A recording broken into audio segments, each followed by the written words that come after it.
नमस्कार, आप देख रहे हैं हर खबर और मैं हूं आपके साथ विवेक तिवारी। स्वागत करता हूं आपका मेट्रो सिटी में। मेट्रो सिटी से इस वक्त आपको बड़ी खबर बता दें, जहां गुरुग्राम में इफ्को चौक पर कैश वैन में आग लग गई है। ड्राइवर ने मुश्किल से जान बचाई अपनी और गुरुग्राम से दिल्ली की ओर जा रही थी एक कैश वैन। कड़ी मशक्कत के बाद आग पर काबू पा लिया गया। आग लगने की घटना की पुलिस भी अब जांच कर रही है। तो आपको बता दें, कैश से भरी एक वैन में अचानक आग लग गई। मुश्किल से ड्राइवर ने अपनी जान बचाई है। इफ्को चौक की ये पूरी घटना बताई जा रही है, जहां कैश वैन में आग लगी है और गुरुग्राम से दिल्ली की ओर ये कैश वैन जा रही थी। कड़ी मशक्कत के बाद आग पर काबू पाया गया।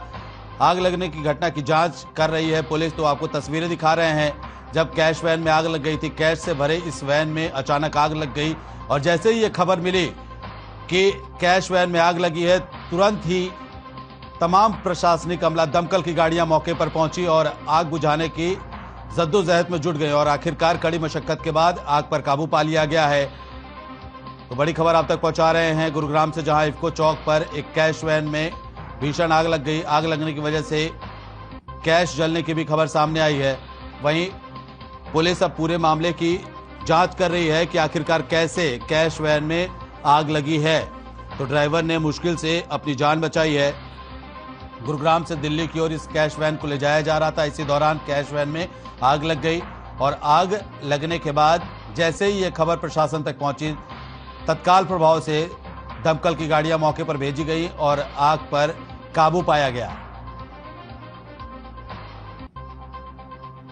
आपको तस्वीरें दिखा रहे हैं जब कैश वैन में आग लगी थी और दमकल विभाग की गाड़ियां आग बुझाने में जुटी हुई थी।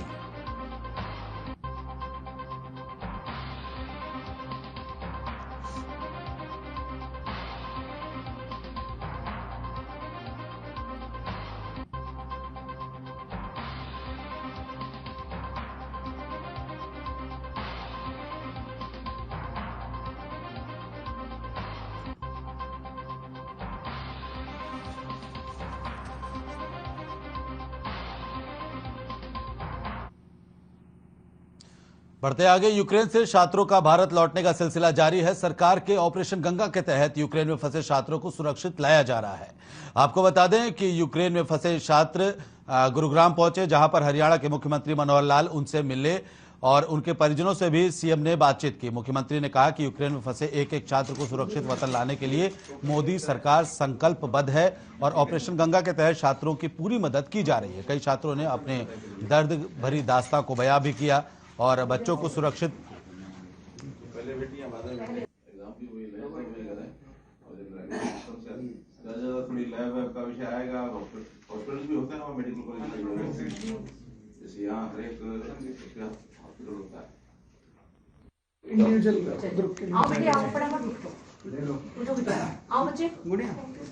इधर देखो बेटा, इधर देखो यार।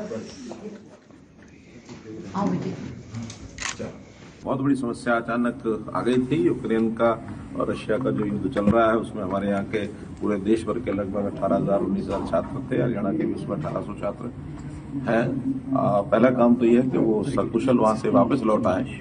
उसकी व्यवस्थाएं मिनिस्ट्री ऑफ एक्सटर्नल अफेयर्स ने की। हमारे कई मंत्री वहाँ गए, स्पेशल फ्लाइट्स वहाँ से चलाई गई और उसमें अधिकांश लोग वापस लौट आए हैं। फिर भी कुछ अभी शहरों में फंसे हुए हैं और बॉर्डर्स के ऊपर जो लोग हैं उनको फ्लाइट्स लेकर के आ रही हैं। मैं समझता हूँ कि जो लोग अंदर रह गए हैं वो सुरक्षित कैसे निकलें, इसकी चिंता प्रधानमंत्री जी भी कर रहे हैं और हम लोग भी लगातार अपने जो हरियाणा के लोग हैं उनसे संपर्क बनाए हुए हैं। 1800 के आसपास हरियाणा के जो छात्र थे, उसमें से 80 के आसपास अभी भी यूक्रेन में शहरों में जो हैं उनका संपर्क बना है और कैसे वो निकल सकते हैं उसकी चिंता हम सब कर रहे हैं। और जब सब वापस आ जाएंगे तो फिर आगे इनके भविष्य की चिंता भी जरूर भारत सरकार भी करेगी, एमसीआई करेगी और हम उसको फॉलो करेंगे। वहीं यूक्रेन में फंसे छात्रों की जानकारी के लिए फरीदाबाद के सेक्टर 16 में कंट्रोल रूम बनाया गया है, जहां से अपने बच्चों के बारे में किसी भी अभिभावक को कोई जानकारी चाहिए तो बच्चे की पूरी डिटेल एमईए को भेजी जाती है, जिससे उस बच्चे की लोकेशन और सारी जानकारी अभिभावकों तक पहुंचाई जाती है। यह कंट्रोल रूम 24 घंटे और 7 दिन काम कर रहा है। यह जानकारी फरीदाबाद के जिला उपायुक्त जितेंद्र यादव ने दी। टोटल जो एमईए से हमारे पास डाटा है 117 बच्चे और हरियाणा सरकार से जो हमें आदेश मिले थे डिवीजन कमिश्नर और हमारे रेजिडेंट कमिश्नर संजय जून सर है, वो इसके नोडल अधिकारी हैं। तो उनके निर्देशों के बाद जो डायरेक्शंस आई थी, 117 के 17 जो बच्चों के घर पे हमने विजिट किए हैं।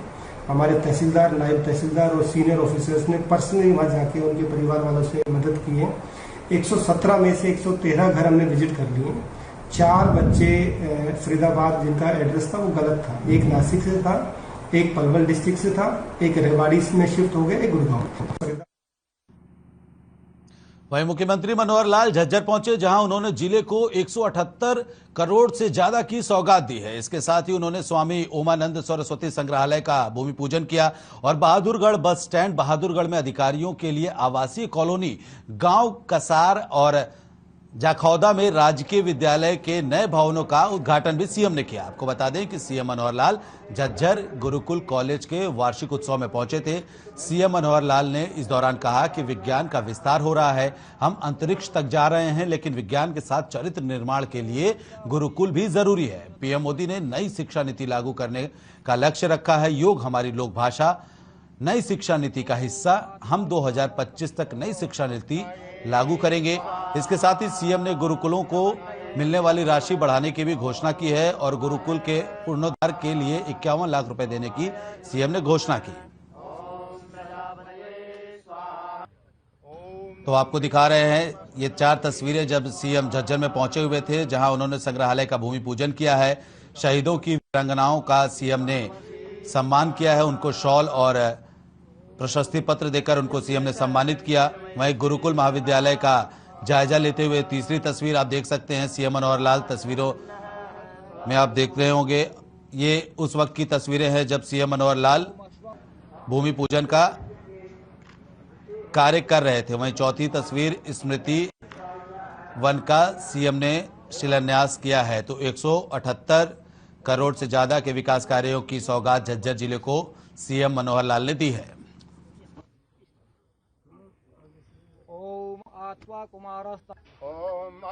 गुरुकुल झज्जर के महाविद्यालय का जो 106वां वार्षिक उत्सव कार्यक्रम था, इसमें मेरा आना हुआ। यहाँ गुरुकुल आचार्य, गुरुकुल शिक्षा पद्धति और जो हमारी आधुनिक शिक्षा पद्धति है, इसमें समन्वय करने की आवश्यकता है। ये सब लोगों ने इसका समर्थन किया है।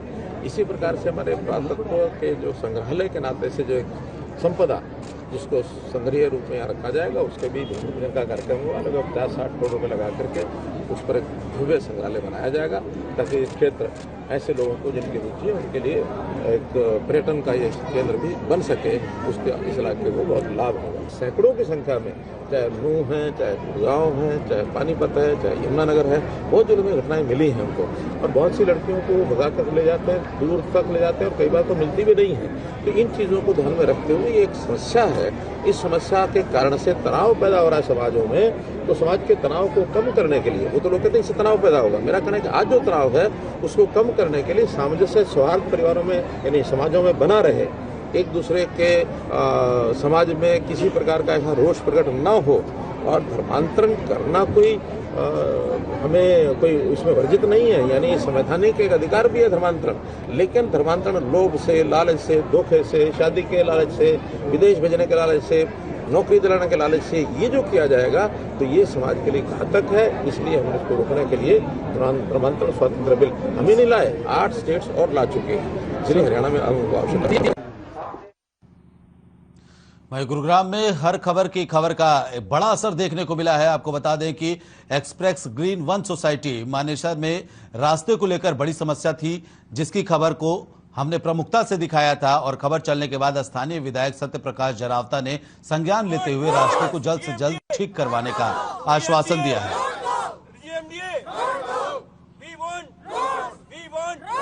तो हर खबर की खबर का असर हुआ है।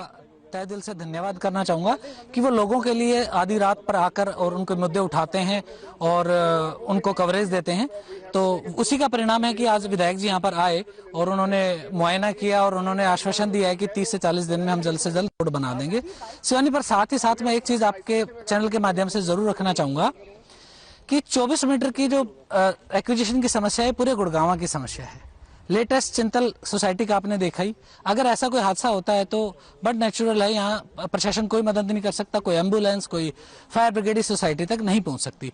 उसके 24 मीटर के एक्विजिशन के लिए मैं जरूर एक मशवरा सरकार को, प्रशासन को देना चाहूंगा। जो अंधाधुंध पहाड़ खड़े करे कांग्रेस की सरकार ने, और अनाप शनाप जो CLU बांट दी गई, बगैर 24 मीटर के रास्ते को चिन्हित करके जो लाइसेंस और उसी जारी करी, उसका खामियाजा आज हमारे प्रदेश के अंदर जितने भी लोगों ने जो सोसाइटियां में फ्लैट लिए हैं उनका खामियाजा भुगत रहे हैं। कांग्रेस की जो कुकर्मों की सजा हमारे यहाँ DLF में रहने वाले लोग, हाँ, दूसरी सोसाइटियों में 24 मीटर का एग्जिस्टेंस पूरा कंप्लीट ना होने के कारण भुगत रहे हैं।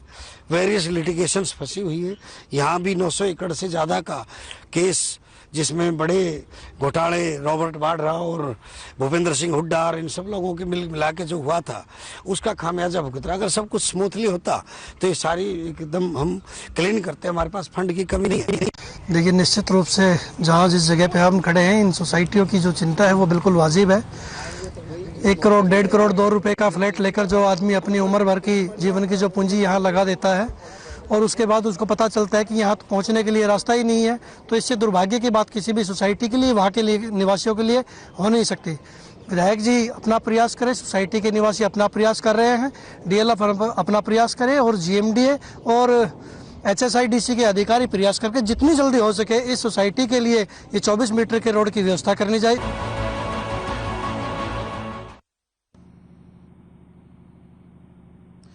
बढ़ते आगे, खबर गुरुग्राम से है, जहां डेरा सच्चा सौदा का 33वां महासफाई अभियान शुरू किया गया। साथ ही इस अभियान में 4 लाख से भी ज्यादा श्रद्धालु देश विदेश से पहुंचे। वहीं इस अभियान की शुरुआत ज्वाइंट कमिश्नर विजयपाल यादव ने झाड़ू लगाकर किया।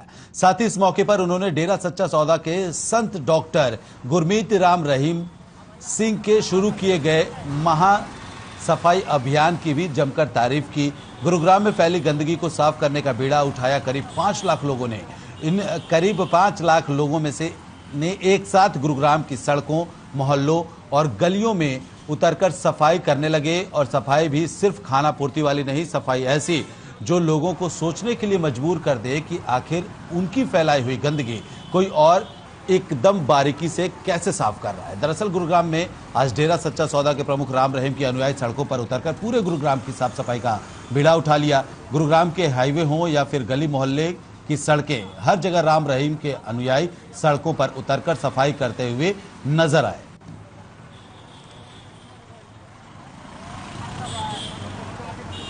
श्रद्धालु जी ऑल ओवर इंडिया, भारत के कोने कोने से आए हैं, छोटे बड़े हर शहर से आए हैं, इवन फॉरेन कंट्रीज से भी आए हैं, जैसे न्यूजीलैंड, ऑस्ट्रेलिया, चाइना, तो ये मेजर जो अपने फॉरेन लैंड्स हैं वहाँ से भी संगत आई है। तो इस सफाई अभियान को कितने जोनों में बांटा गया, कचरा कहाँ फेंका जाएगा इसका? जी, इसके जैसा बताया जा रहा है कि 4 जोन किए हैं, जोन के आगे 4 सब डिविजन्स कर दिए हैं और हर सब डिवीजन, हर जोन में एक जिम्मेदार भाई बहन को लगाया गया है जो कि पूरा देखरेख कर रहे हैं और जो भी कचरा होगा उसको एक जगह इकट्ठा किया जाएगा। सबसे पहले तो मैं आपको ये बताना चाहूँगा, जो ये डेरा सच्चा सौदा की साध संगत द्वारा सफाई का महाअभियान किया जा रहा है, जैसे कि आपको पता है कि पूज्य गुरुजी ने 21 दिन की फरलों के दौरान 21 दिन का आवास पूज्य गुरुजी का यहाँ गुरुग्राम में ही रहा था।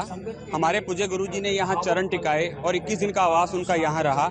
इसीलिए हम ये सफाई का महाअभियान साध संगत डेरा सच्चा सौदा की कर रही है। और आज इस सफाई महाअभियान में देश विदेश से लगभग 3 से 4 लाख लोग यहाँ पे सफाई करने के लिए पहुँचे। आज यहाँ पे गुरुग्राम में सफाई अभियान जो चालू हुआ है, गुरु एसोसिएशन की तरफ से, गुरु राम रहीम जी की तरफ से, डेरा सच्चा सौदा की तरफ से जो हुआ है, आगे काबिल तारीफ है कि हमारे शहर को गुरु जी ने चुना सफाई अभियान के लिए। और ये हमारे बड़े गर्व की बात है कि भी आज इतनी बड़ी तादाद में इस शहर को साफ करने के लिए पूरे हरियाणा, क्या पूरे हिंदुस्तान से, पूरे और कंट्रीज से भी लोग यहाँ पे पहुँचे हुए हैं। 2-3 लोग हमने मुझे बड़ी खुशी हो रही है। और और मैं यही बोलना चाहूँगी, जिस तरीके से गुरु जी ने और हमारे प्रधानमंत्री मोदी जी का नारा है, हमारे सीएम हमारे सांसद राहुल गांधी जी का जो नारा है कि अपने शहर को साफ और सुंदर बनाए। बहुत बड़ा डेरा सच्चा सौदा लिया गया, गाँव में सफाई अभियान बारे जो निर्णय लिया गया, हम उसका स्वागत करते हैं। इनका फर्दर प्रोसेस इजीली हो जाए, मेरी सभी नागरिकों से अपील है। और मैं जो भी आज अनुयायी आए उन सबका बड़ा धन्यवाद करता हूँ।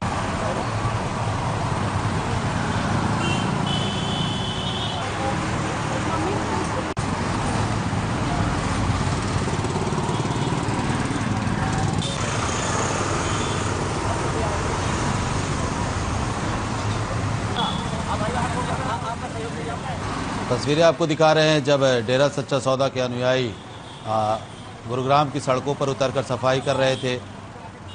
बड़ी संख्या में, बड़ी तादाद में राम रहीम के अनुयायी गुरुग्राम पहुंचे हुए थे, जिन्होंने पूरे गुरुग्राम की गली मोहल्ले की सड़कों को बारीकी से साफ किया। कई कार्यकर्ताओं को आप, कई अनुयायियों को आप झाड़ू लगाते हुए भी तस्वीरों में देख सकते हैं। ये तमाम जो लोग तस्वीरों में जाते हुए दिखाई दे रहे हैं, ये सभी राम रहीम के अनुयायी हैं, जो गुरुग्राम की सड़कों पर उतर करके सफाई करते हुए आज नजर आए।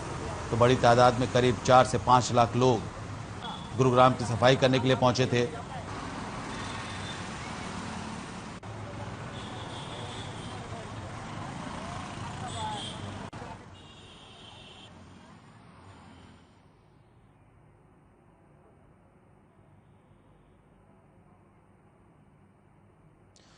पलवल जिले की होडल पुलिस को एक बड़ी सफलता हाथ लगी है। आपको बता दें कि पुलिस ने यहां पर कार्रवाई करते हुए एक हत्यारोपी को गिरफ्तार किया है। पुलिस का कहना है कि आरोपी पर 5,000 रुपए का इनाम रखा गया था और इसी मामले में पुलिस ने कार्रवाई करते हुए उसे गिरफ्तार किया। आपको बता दें कि पुलिस ने मामला दर्ज कर आगे की कार्रवाई भी शुरू कर दी है।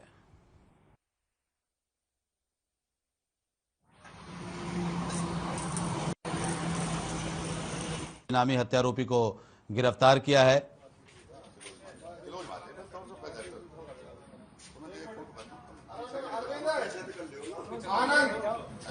गांव गन्नी की पड़ता है, थाना चांदहट में, और इसने पिछले साल 18 मार्च को मर्डर का मुकदमा दर्ज हुआ था, जिसमें केर सिंह नाम के व्यक्ति की हत्या कर दी गई थी। तो रात माननीय एसपी साहब के दिशा निर्देशानुसार नाइट डोमिनेशन की हम चेकिंग कर रहे थे, तो एक हमें मुखबिर ने सूचना दी कि राजकुमार जो आप अपने बच्चों को मिलने आ रहे हैं। तो हमने नाका लगा के नाकाबंदी करके एक राजस्थान नंबर की गाड़ी थी, डिजायर गाड़ी थी, तो उसको राउंड अप करके इसको काबू किया। वहीं पलवल के ही होडल में एक कपड़ा शोरूम में भीषण आग लग गई। आपको बता दें कि आग इतनी भयंकर थी कि आसपास की दुकानों को भी इस आग ने अपने चपेट में ले लिया। वहीं स्थानीय लोगों ने आग लगने की सूचना तत्काल प्रभाव से पुलिस और दमकल विभाग को दी। वहीं पुलिस और दमकल विभाग की टीम ने मौके पर पहुंचकर कड़ी मशक्कत के बाद आग पर काबू पाया। तो बताया जा रहा है कि आग लगने की वजह से लाखों रुपए का नुकसान भी हो गया है। और जैसे ही खबर दमकल विभाग को मिली, वैसे ही आनन फानन में दमकल के कर्मचारी मौके पर पहुंचते हैं और आग पर कड़ी मशक्कत के बाद काबू पाते हैं।